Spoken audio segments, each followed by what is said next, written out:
Good evening. So today we're going to be talking about the interview process, why this is an important concept, how to make it more effective, how to make it easier, how to connect to companies. And I realize there's many parts of the job search, such as obviously looking for a job and sending the interview established and also working on your resume. But this is the one that probably most people find difficult. This is one that most people, even if they're very good at public speaking, it's a challenging position. I'm hoping with the knowledge that I give you here and further that you gain on your own, that you will feel that this is an opportunity to really showcase yourself and to feel less uncomfortable, but to feel more comfortable that you are exposing the skills and the knowledge that you have. So I think it's really important for us to go with this, to really think about how can we feel comfortable in these kind of environments. Again, my name is Troy Wethe. I have been doing career services for over 20 years. I've worked at several universities. I've worked in the nonprofit sector, working with people with disabilities. I've also worked at the corporate sector, and I do oversee all the online students as the career advisor for professional resources. I'm pleased to be here, and hopefully, as I have overseen all the colleges at one time or another, can offer you some insight and hopefully help you with your career journey. So a key thing to me is generally people are nervous when they don't maybe feel as prepared. Have they done the knowledge gaining from looking at research? Have they looked at the social media sites? Have they looked at other job descriptions? Do they know about the company? Have they done some research with LinkedIn? Maybe even message people at the company they're going to be hopefully working at in the future. This is the really part that when you feel more part of the organization, when you've done your research, you put in your time, you've done things like look at the job description and turn every one of those into a question, create your questions. These are things that make you develop the confidence. I think that's the most important thing. If you've done the time, the research, you're going to feel more confident. Obviously, the more of these you do, that will help. We do offer you the opportunity to schedule an appointment with me that I can give you tips, and we can also do a mock interview. You can also obviously do a mock interview with other people in your family, other professionals and things like that to be more prepared, because oftentimes we get caught on questions. So I think that's the key thing for us to keep in mind. Let's be prepared. So the most important thing of the interview is to get your message out. And when I say get your message out, I also don't want you to think you have to talk the entire time. I think one of the more important things is most people feel like it's an interrogation or they're on jeopardy and they have to answer the question perfectly. It's really a combination of give and take. It's a conversation. It's like meeting somebody the first time. Tell me about yourself. You tell me about yourself. It's really important for when you do your research that you get the message out that relates to the company and how you're a good fit. But it's also really important for you to understand what does the company need and ask them questions. And so when you look at making a good impression, it's usually the first 5 to 10 minutes, how you sit, how you stand, depending on how the interview's going, how you look, what are the comfort levels that you have? Are you engaging? Are you giving eye contact? Do you have some good questions? Ask them. And that really starts things. And then I think it's pretty hard not to do well from there as long as you don't get stuck. But if you kind of just sit back and don't engage other than answering questions at the beginning, sometimes that can be seen as being less confident. And so I really want to encourage people to really focus on gaining the opportunity to connect with them by asking questions about the interviewers, by talking about the company, finding out what they like and dislike, finding out what their skills are and what it's like to work there. So one thing to keep in mind is there are many different kinds of interviews. And so you can have these in a variety of different ways. Some of the ones we talk about are the screening interview. More than likely, that's a phone call. We're just curious if you're still interested in this opportunity. Let me tell you a little bit about the job description. Does that meet your expectations? You know, they may ask you a few other questions about why they're interested in this job or why you're interested in this company. And that's an important thing because people are trying to get their answers quickly. They're not doing quite as long of an interview process as they used to in the past. That can be related to a lot of things, time, that can be related to the fact that people can do more phone and virtual interviews. It also can be the fact that companies are just trying to work through things quickly.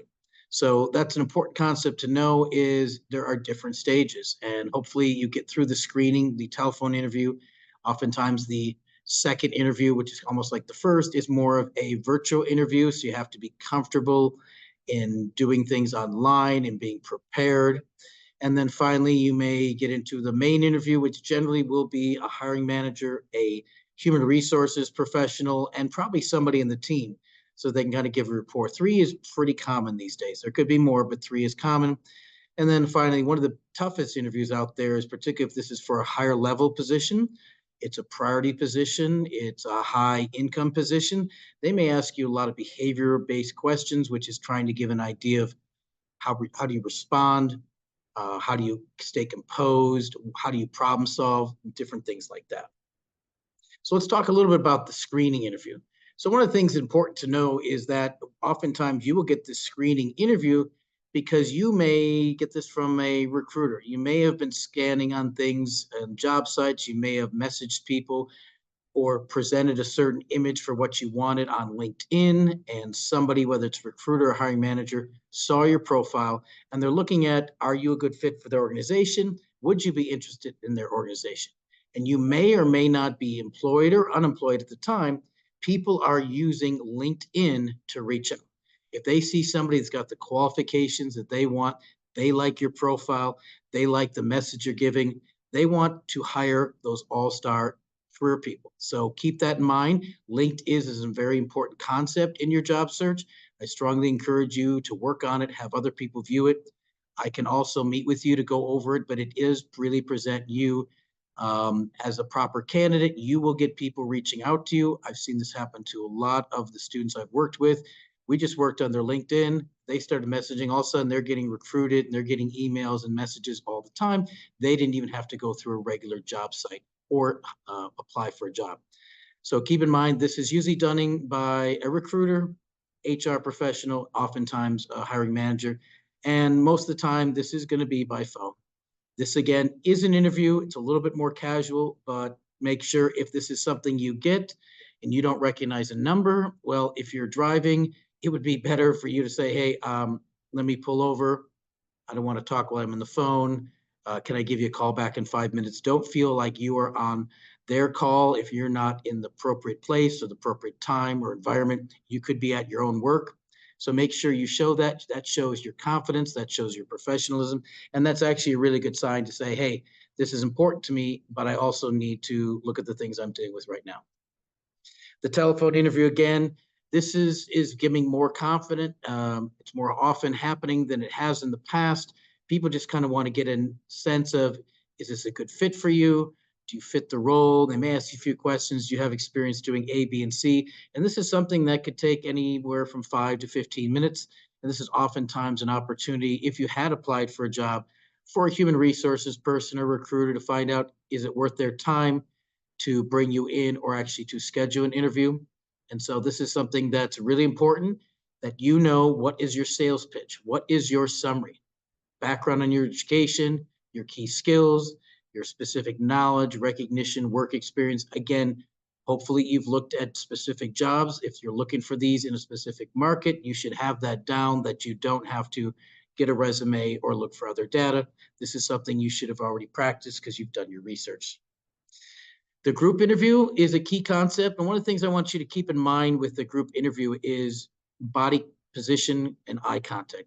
If you're in a room and you see other people are sitting up in a certain direction, if you see they're folding their hands in a different direction, it's a really good concept to kind of model a lot of their behaviors. Oftentimes people call this neuro-linguistic programming, where you try to match things. If they speak a little bit more with their hands, you speak a little more with your hands. So keep in mind, when you do that, the person connects to you. They think you're a good fit for them. And it does make things more comfortable. If you are sitting or acting in a certain way that's very different from the interviews, they can read into that things that may not be appropriate. Keep in mind, when you are in a group interview, you may have one person asking all the questions, or you may have different people cycling through question 1, question 4, question 6. So you want to look at the person that is asking the question. You want to pause. You want to start answering that question, looking over the panel. So you're giving eye contact to everybody instead of just staring at the person that asked it. And then eventually coming back to the person that asked the question, finishing with that. And when you finish, I think it's a great thing to look at them and say, can you answer a question for me? I'm curious about this, about the company. Can you tell me or give me an example of something? When you finish answering a question, it's a great time for you to ask a question. So you are not doing all the talking and you can kind of engage the group, because people do like to talk about themselves. And if you come up with a good question, each one of them may give you an opinion. That is a great way to get things across. And oftentimes people will get done with interviews and, wow, I really like that person. They really felt engaged. They had great questions. They may not remember what you stated or how you answered questions, but they will definitely remember that you asked the right questions. Obviously, if they're cycling through the same process, start with the person that asked the question, cycle back and forth, and finish with that person. You don't have to finish with the person in the center if another person asks that question. Keep in mind, oftentimes this is more of a presentation. It's almost like you're teaching a class. Sometimes you may be standing, sometimes you're sitting, but make sure you're engaged, sitting upright, and you can direct your attention and intensity to answer those questions properly. Ideally, if they introduce themselves and they give you their names, you hopefully have a portfolio here and you have it open, you have extra copies of your resume, you have some notes, you have some questions you want to ask, and you can write their names according to where they're sitting in front of you. Because if you can say, oh, thank you, that's a great question, Bob or Mr. Johnson or whoever it is, whatever contact information they gave you, you are going to connect with them so much better because people like to hear their name. So it's a great thing to do it. Also, if it is a group interview, it's a great thing. Obviously, you have to look at the size of the table, but if you're able to shake hands with everybody, that is a great opportunity. If for some reason the table's too big and it's awkward, you're not going to run around, it's a good thing at the end of the time to at least thank them, and hopefully maybe they're moving. You could shake their hand in that respect because that does develop a connectedness. And the key thing with an interview is it's about connecting with them. They know you have the skills. They saw your resume. They probably looked at your LinkedIn. They also know that you are interested in the job, but they want to also see, do they want to work with you? Are you making a great connection with them? Do you seem like a person that's really going to make a difference for you? And how do you present yourself professionally, particularly under stress? Finally, we get to the behavior-based interview, and this is the most challenging one, and this is one where I really want to talk to you. This is one you really want to practice. So one of the things that I recommend, pull up a couple different job descriptions for this specific job title.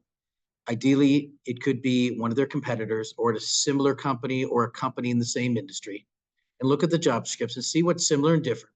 And take each one of these descriptions, and they could be requirements, and put in there SOAR underneath it. Situation, obstacle, action, result. If you can go through each of those and in pre-interview, answer those questions. Give me an example of a certain time. And you can say, here was a situation. The obstacle is these were the challenges and difficulties we were dealing with. Obviously, the actions. This is the process. These are the steps we took. This is the critical decision making and problem solving that we did. And the results were we solved something, we saved something, we created something. Why was this a benefit to the company? And that's a key thing with your interview. You want to show that results matter.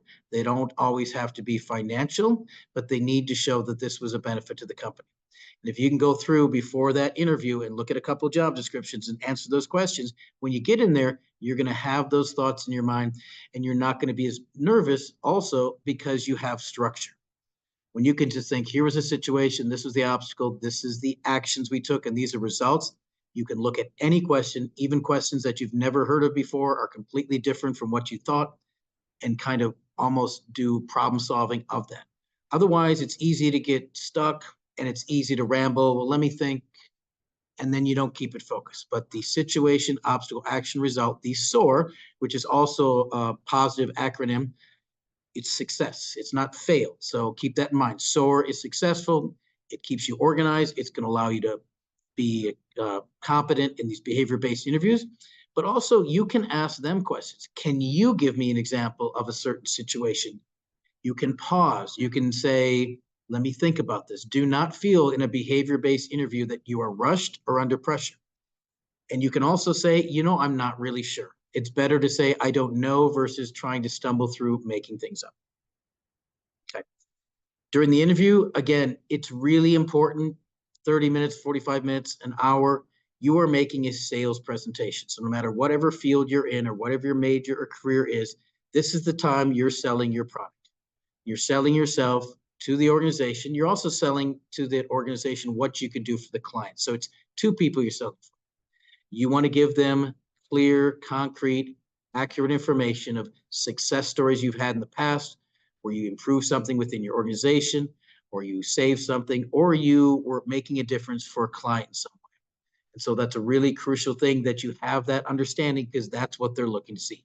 The issue about strengths and weaknesses and other questions they can ask you are really kind of weed out questions. And if you don't know how to respond, but they really want to give a sense that, are you taking ownership? Is this kind of a business plan you have for that organization about, these are some things I can do for you? Think about, what are those questions that you want to ask? Like, how can I make a difference? What do you see as the priorities for the next 6 months? How am I going to be measured? How do you know if I'm successful? Things like, what could I do to engage with other people here?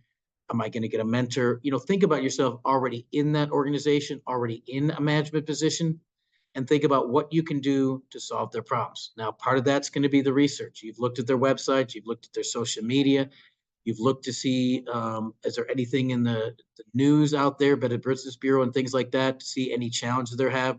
You should know who their competitors are. You should know some of those challenges you've had because you've done your research. And those are things you can ask in that interview. Now, keep in mind, during the interview, as I said before, matching body language, matching the way you're turning and moving, matching on how you respond, being loud enough they can hear you without yelling, and obviously not turning down and looking away and things like that are key things.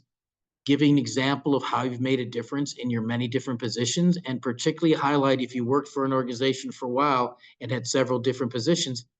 I was recognized, I improved, I moved up, I was offered additional responsibilities, I received promotion. Those are the kind of people are looking for. So this is a chance for you to be bold without being arrogant, and make sure you're answering these questions with integrity.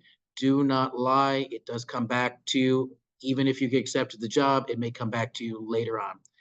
Other thing to keep in mind is, don't worry so much about how you're going to respond. You've already done your preparation. You are knowledgeable. Really focus and be careful in listening to the questions they ask. And it's okay to pause or take a deep breath or say, I need a second, or can you give me an example, before you answer. That shows composure under stress, and it shows you're not going to just dive in before you've looked and analyzed the situation. Talk positively. If you have an example of something that's negative, think about how you overcame a difficult situation. Do not use negative words. People will remember those.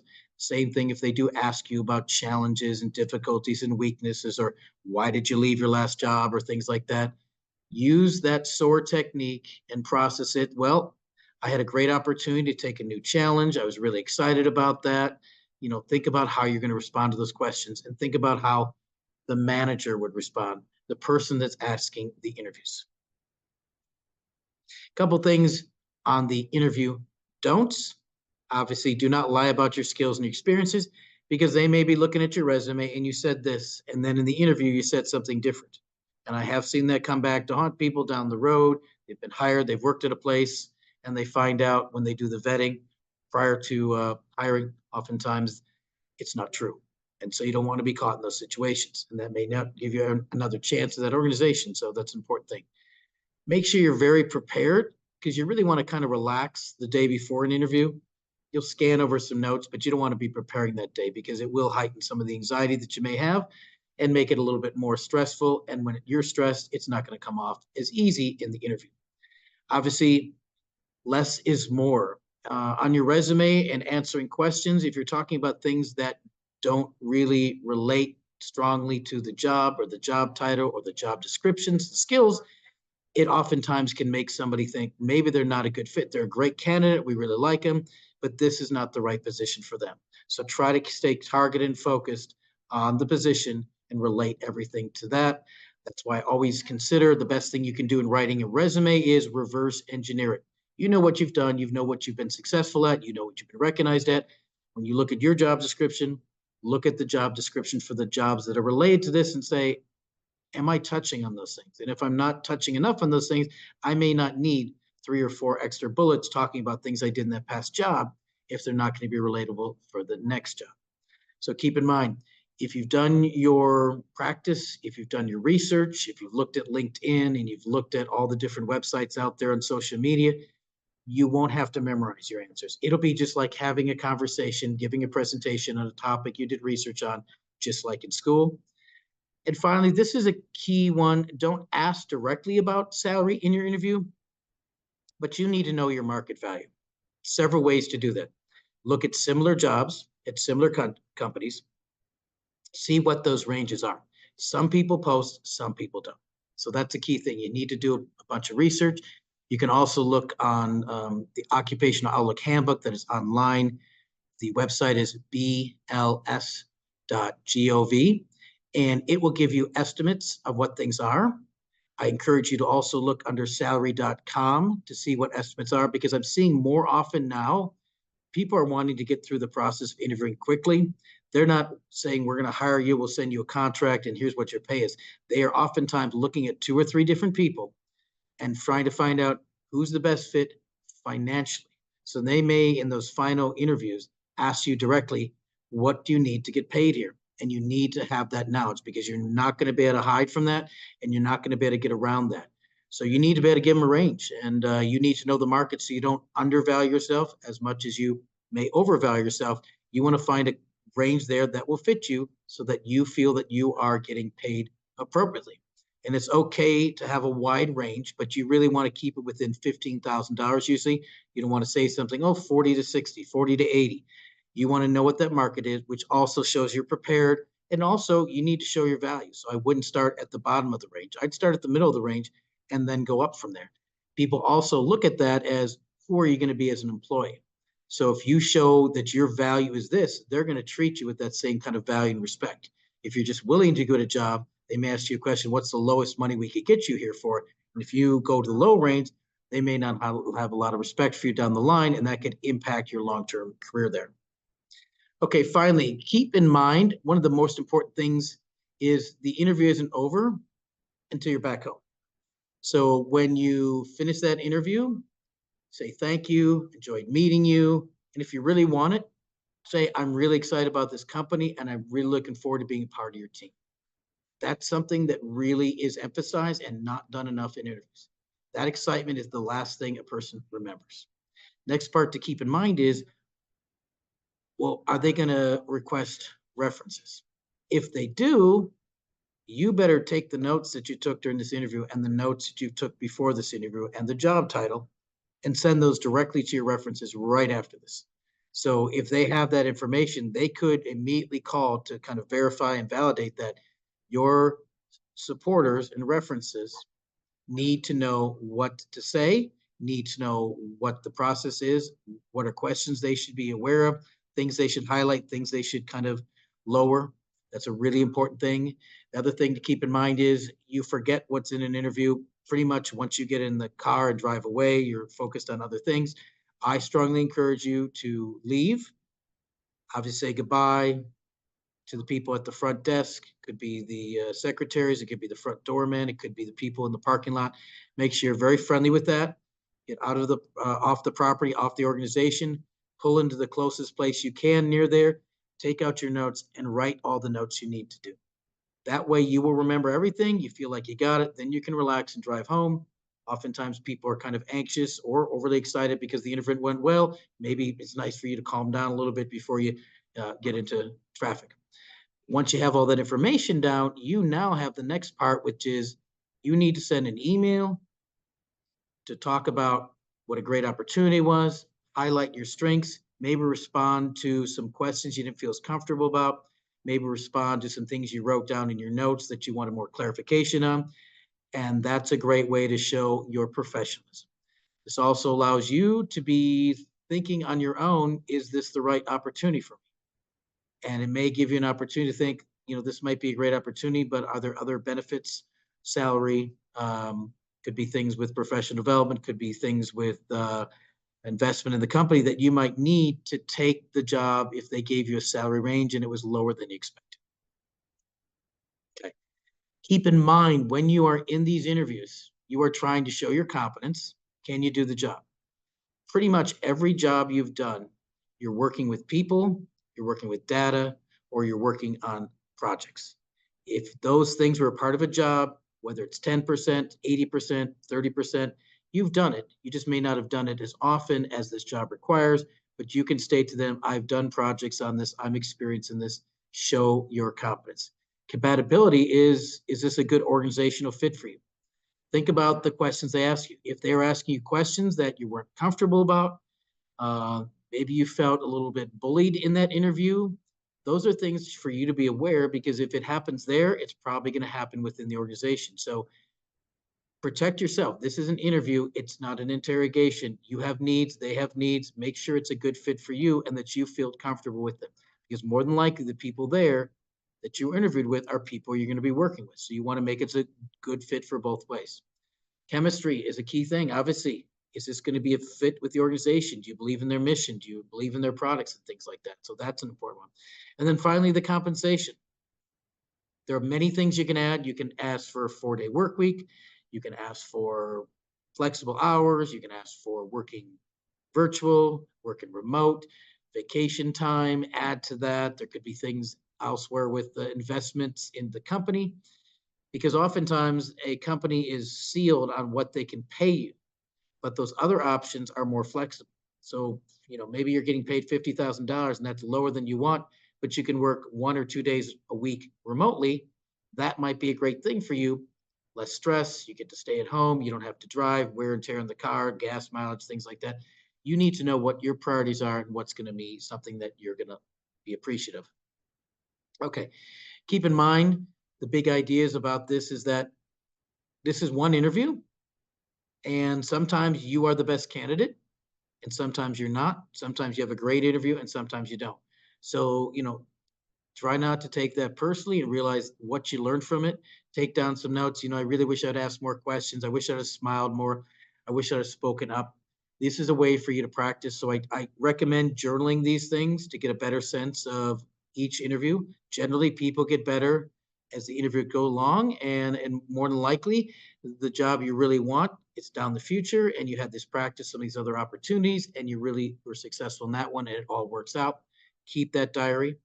Again, also when you're interviewing with people and discussing your sales process and what you're looking for, those are interviews too. So be positive. Don't be negative about a company. If you didn't get the opportunity, there might have been 2 other candidates and maybe another opportunity comes down the line.